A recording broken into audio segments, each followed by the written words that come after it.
Welcome to the G5 Hive and our next installment of our Worker Bee series, where we deep dive into the G5 college football landscape with the folks that know the teams the best.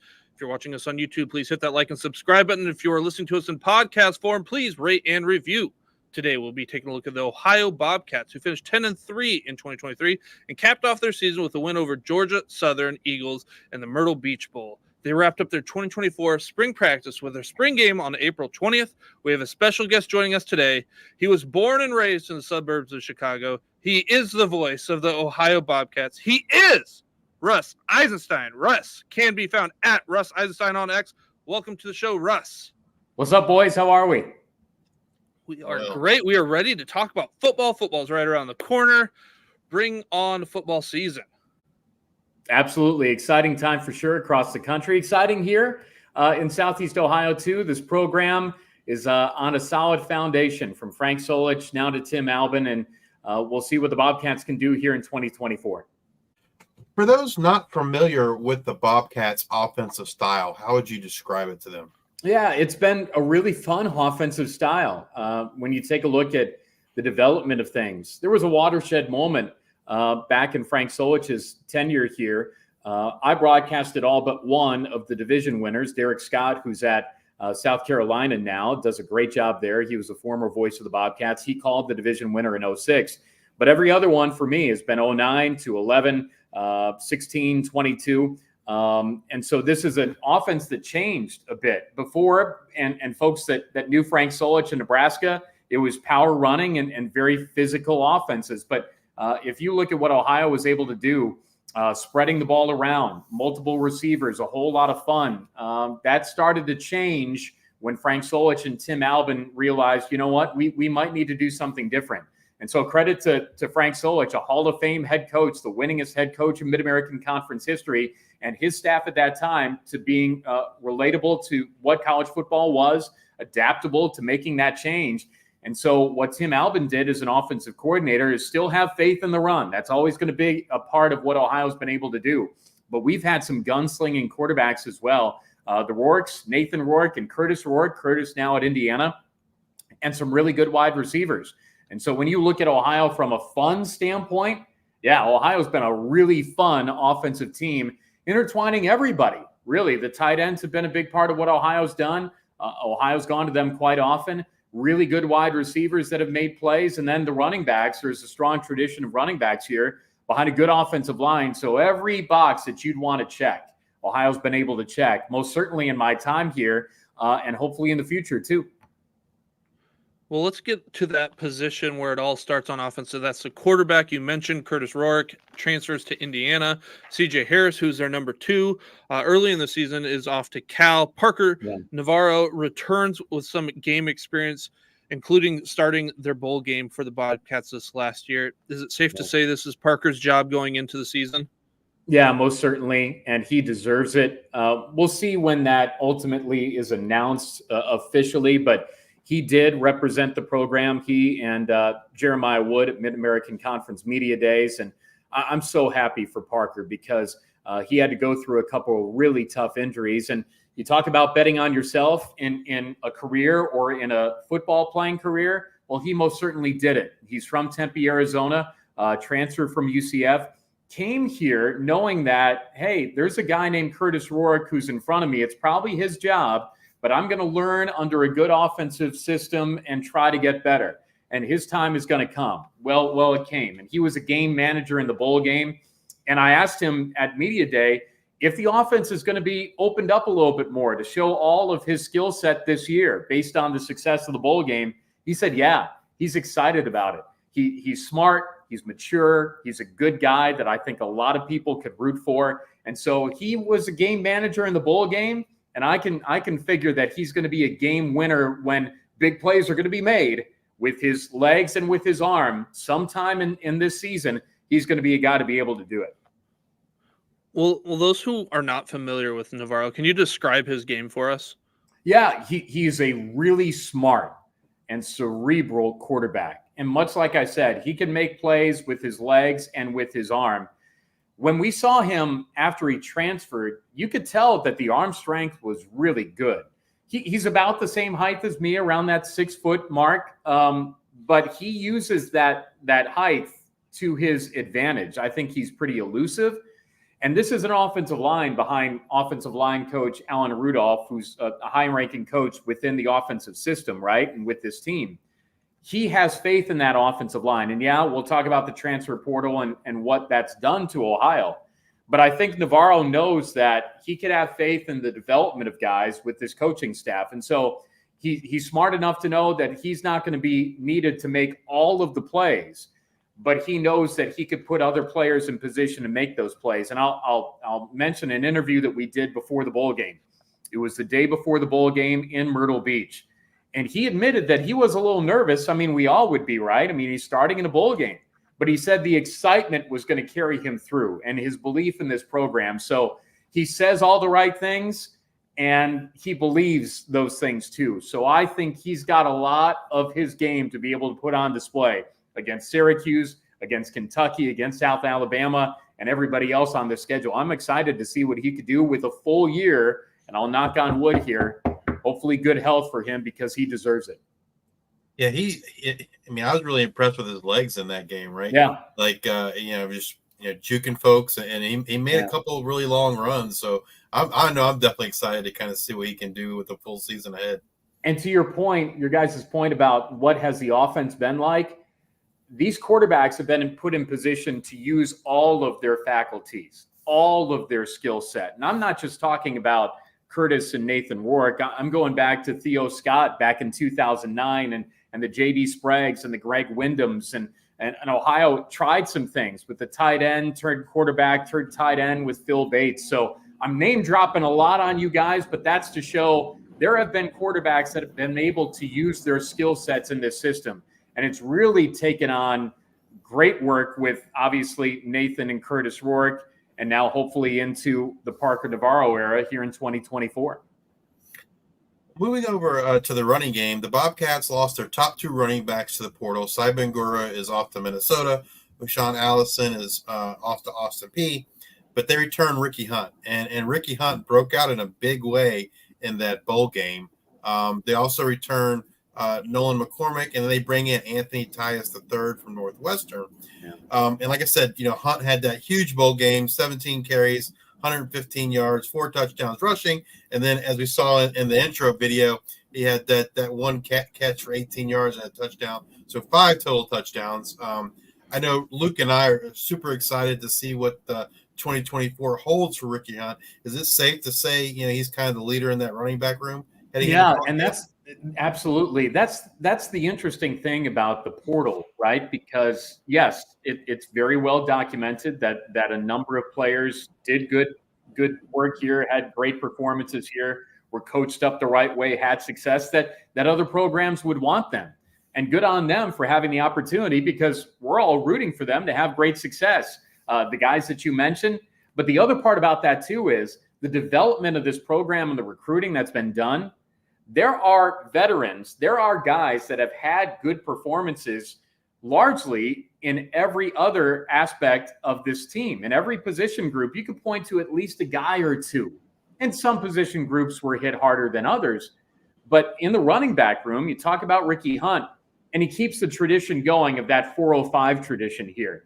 So Tim Albin is an Oklahoma native. 405, I think for the bulk of the state of Oklahoma, is the area code of Oklahoma. And so Tyler Tettleton and Bo Blankenship and Dante Foster, those are the 405 connection. And I have a 405 number myself. And so I always thought that was so cool for them to come from Oklahoma, have a head coach who's now from Oklahoma. Obviously, he was the OC back then, and to keep that tradition going. And I informed Ricky about that. And I said, hey, you better watch some highlights of guys from your home state. And he's proud of that, proud of the lineage and connection. And you look at his body type and what he's able to do. He's nimble. He can make a one-handed catch, which he did in the first touchdown of that game. He could take contact. And, yeah, he's on all the schedule cards and all the promotion for the season because he had a great bowl game. He deserves it. And for a guy that hasn't had a whole lot of run, yeah, he's a veteran. And I'm looking forward to seeing what he could do in a full season.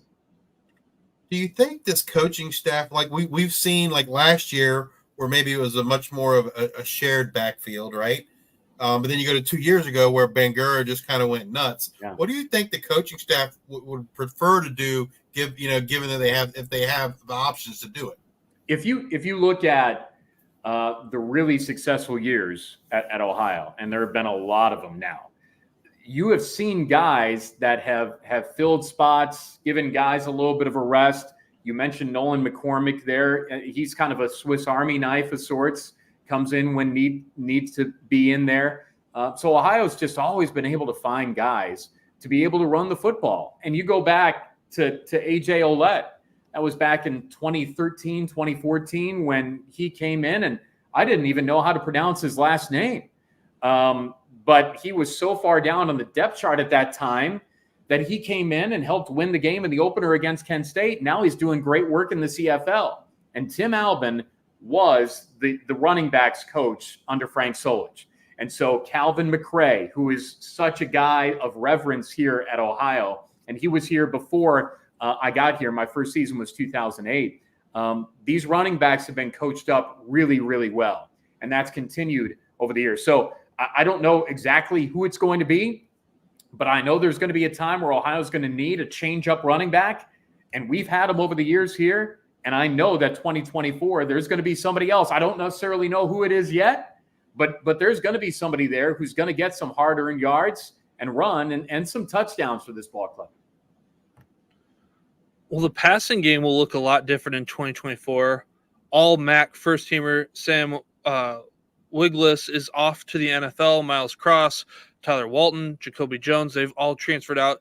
Chase Hendricks is the leading receiver coming back from this 2023 room. He had 11 receptions for 108 yards last year.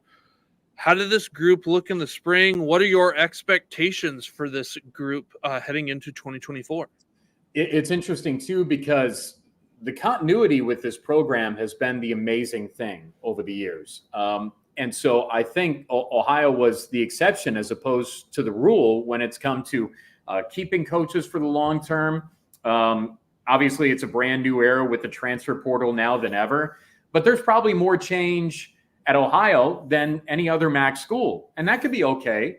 Dwayne Dixon was a legendary wide receiver coach here. And he has stepped away from the program, and we've got to honor everything that he was able to do. Played for Steve Spurrier at Florida, and he played in the Arena League and set all the records. And if you looked at Coach Dwayne's fingers, I mean, they were just kind of mangled from all the catches that he made in the Arena League. You're in Iowa, and so you know about the Arena League with the Barnstormers and all that. And so I mentioned Dwayne Dixon because he helped make so many of these wide receivers. Now you've got Andre Allen, a very successful assistant coach.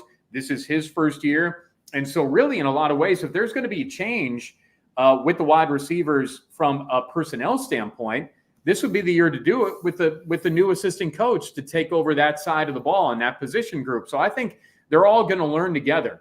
But the names that you mentioned there, they were all developed in this system.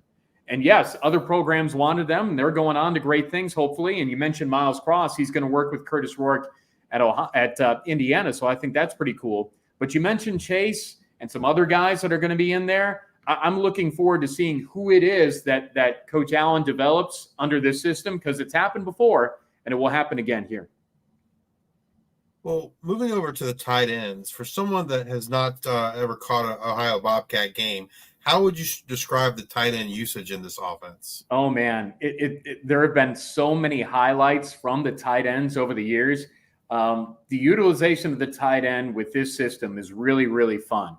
And you saw the development of that. And guys that have hit the transfer portal, Tyler Foster, I said his name 3 times in the highlight of the catch in the Arizona Bowl and the win over Wyoming.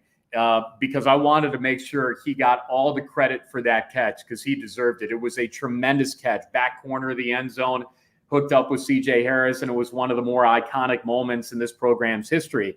And so if you're looking at this program as a tight end and you're wondering how does that program utilize that position, do they value that position more than a blocker? Yeah, they sure as heck do, because you can make highlight plays in this system. And so we'll see who rises in that depth chart. But I'm pretty sure it's not going to change. The Will Kazmareks and the Tyler Fosters and and going back to the guys that we've had here, Jordan Thompson and others, Andrew Mooney back to my first year here. So Ohio's utilized them. They're names that people have known. They've been put in positions to not only block, but also make plays. And we're not sure who's going to rise up in that depth chart this year, but Ohio's going to use them for sure. Well, let's move over to the offensive line. They lost their left guard, Kurt Daniker, and right tackle, Shadrick Rhodes Jr. To the portal this offseason. However, they do return their left tackle, their center, and their right guard. You said that Ohio wants to run the ball. Do you have any concerns going into 2024 with this line, or what are you thinking here? Alan Rudolph, I think, is one of the best offensive line coaches in the country. He does a great job. He's a tactician. He gets on them for sure, but he loves them up too. Guy with CFL pedigree. And so it's a 3-down league up there, right? So you better teach up your offensive linemen on the professional level well. And he did. And I think that he can anchor with Parker Titsworth, Ohio center. Just a fun-loving guy. He embraces, obviously, his last name and his number and all that. I mean, he's just a really good guy and also a really good offensive lineman. And so it's going to start with him. And I have full faith that Alan Rudolph is going to be able to develop this offensive line. And again, much like we talked about, there are guys that have moved on. And it's unfortunate because Kurt Daniker went down to Baylor, just a really good ball player, really good family. But he sustained another injury there. And so he recently announced that he's stepping away from football. But the great thing about an Ohio education and even the time when he was at Baylor, he's a really smart guy who will go on to good things. So if you look at Ohio's offensive line room over the years, these are really smart guys. They've got a really good coach in that position room.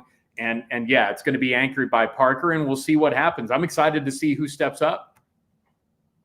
Well, I think we've already kind of talked about probably the two prime candidates for this question, but if you had to pick an offensive player to have a breakout type season in 2024, who would you pick? It sounds like I'm taking the easy way out here, and I don't mean to, but what Parker Navarro does with his grasp of this offense, with him having a full year, hopefully, of health, of good production, I'm really looking forward to seeing how Ohio utilizes his skill set. Is it really going to be the same way? And if you look at the height of Parker and Nathan Rourke, they're very similar. And I think their skill sets are very similar. And his exuberance and his excitement to be the leader that he is, I'm excited to see what he could do with this offense, because giving him a chance to have a full, healthy season, I'm really looking forward to seeing what he can do. And so, yeah, it might be a bit of a cop-out to say, yeah, it's the quarterback. But in this case, it's the quarterback. And I'm excited to see what Parker can do. Yeah, I don't think it's a cop-out at all. I mean, like, if folks hadn't seen the bowl game, they wouldn't even know anything about him, period. So, yeah, I mean, you can't – yeah, absolutely. I think him and Ricky are both probably in for big seasons. Sure. All right, if you're watching us on YouTube, please hit that like and subscribe button. And if you're listening to us in podcast form, please leave a rate and review on Spotify and Apple Podcasts. Thank you for all your support. And until the next time, we are the G5 Hive.